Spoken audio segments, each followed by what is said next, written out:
Good morning. My name is Helena Steele, and today I'm going to show you the difference between a normal CV and a project CV or a consulting CV, or otherwise known as a resume. Now, why would you want a project resume CV or a consulting CV? Well, there's a number of reasons you might want one. A lot of my clients who are in career job search are looking for work immediately. And if you're looking for work immediately, one of the things you can do is present yourself in a way that you're available for short-term and immediate positions.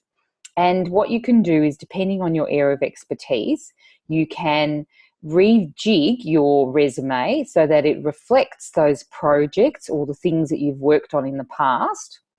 And you can present your profile in such a way that says, hey, here's me, but here's the things that I'm available for immediately. And it means that you're ready to go, and you can show that your immediacy, the fact that you've got this specialty and you can do these things, and you're available for assignments, means that it's allowing you to get traction straight away and get into something that may lead to something else. Some of you who have worked as consultants will already have some consulting projects, and others that have worked in the arts industry or projects, or worked with companies where you can talk about projects. You'll really need to rethink now about how do you talk about those projects.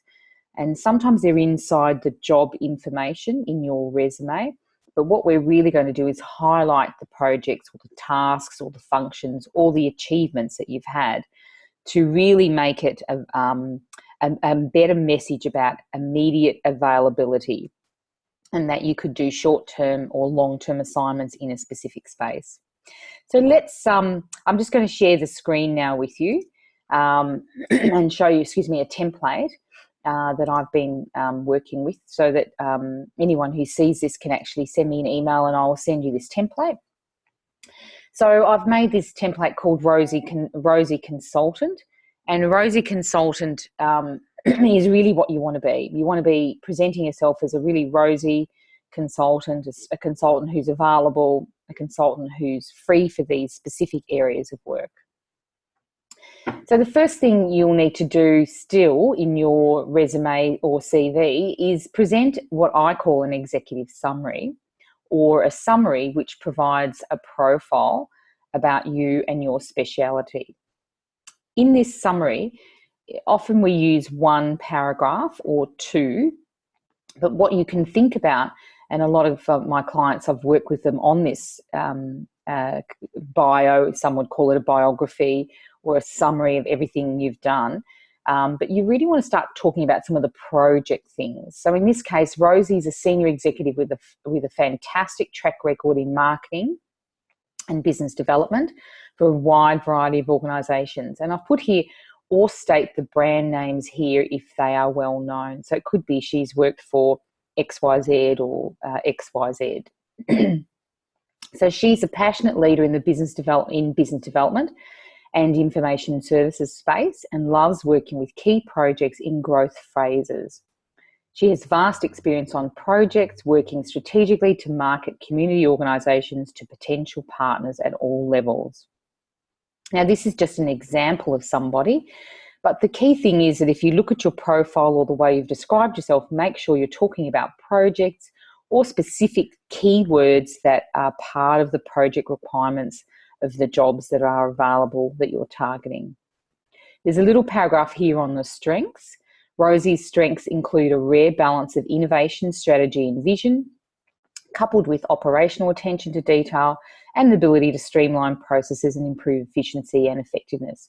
She's an experienced project manager with the ability to manage multiple projects and teams. Rosie's excellent at building new business, working within tight timeframes, setting evaluation frameworks for projects, and reporting on key outcomes and recommendations or achievements of the team. A really lovely bio, as you can see, and the bio is clear, succinct. It talks about projects, it talks about strengths. The other thing you will really need in the consulting or project CV is this career objective. The key thing about the career objective is you need to make it really clear up front that you're available for these short-term projects. And I would state something like this: Rosie is available for contracts, both short, long or long-term, in the following consulting positions. And then you would list them. List the job title or the function here. List 1, 2, 3, or 4. Now, a lot of people say to me, but I only do one thing, and I work in IT, and I'm a specialist in call centre desk help. So I would look at different ways that we call that position. So I would look at the positions available for call centre desk help, and then I would list that, and then I would list it again in another way. It might be customer service IT desk help. So whatever the titles are, these are the keywords that you need to be really listing here. What I love about the profile now and the objective is it's much clearer, stating here's the projects I can do, here's me, but here's what I'm available for straight away. There's another opportunity here to talk about strengths, and you could summarize 1, 2, 3, 4 key strengths that you bring to the project role that the project position's talking about. You can expand on this section here. There's no law that says your CV should have this or has to have it. But here are some opportunities just on the first page of your resume to highlight again. I know we did it here in the paragraph form, but in a couple of bullet points, the key strengths you bring to that role. It might be experience, 5 years experience in IT help desk positions, and you're going to say that's a key strength. The next thing you'll do on the project CV is list key projects. You'll provide a summary here that's clear about the project title and the stakeholders with a date. It's a little bit similar to a job summary, but it's more about just the project. So in this key project list here, it doesn't matter which company that you did the project at or whether it was all in one company. What you're really doing is isolating the project part of the work you've done to show that you've done many projects or consulting pieces of work. So in this case, you provide a summary that's clear about the project title, stakeholders, and also you restate your key projects here in the last jobs you've held. So often this comes from other parts of the CV where you put key achievements or responsibilities. So what I'm asking you to do is package that up in a couple of key projects, and you should have, I think, probably at least 5. And in this example, we've got 6. And we've got an example here, for example, project manager XYZ business modelling restructure, the date. You could also put the company if you wanted to, or really just talk about the project. Publication XYZ, prime principles of change, date. Board director XYZ global led on project team, blah, blah, lead on project team, blah, blah, date. Rebranding committee, date. Delivery of event XYZ, date. Manage development of XYZ, date.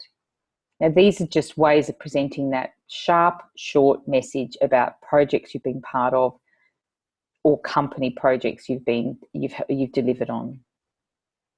The last thing I would do in the project CV is still provide a career summary, and that's a list of companies you've worked for or done projects for, completed projects for.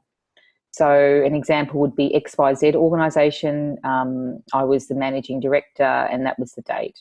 The big group, consultant, study change, the date. The one company, CEO, date. Southern organisation, state manager, date. And have a think. You can't change this list because that's stating fact, but what it does is provide a brand summary and awareness immediately as to who and who you've worked for. And it fits beautifully with the focus is more on the project, the pieces of work you've done, and then there's less a focus on where did I do that. So I'd like to leave you with a note for project consulting resumes or consulting resumes. So in this case, the rest of the project consulting resume is fairly standard, and you would have education and or qualifications listed. You would have job history discussed in more depth with a review of your responsibilities and listing 1 or 2 major achievements. All of the job history that you've listed in your resume really needs to mirror the project job needs. So you may need to rearrange things around with the project lean.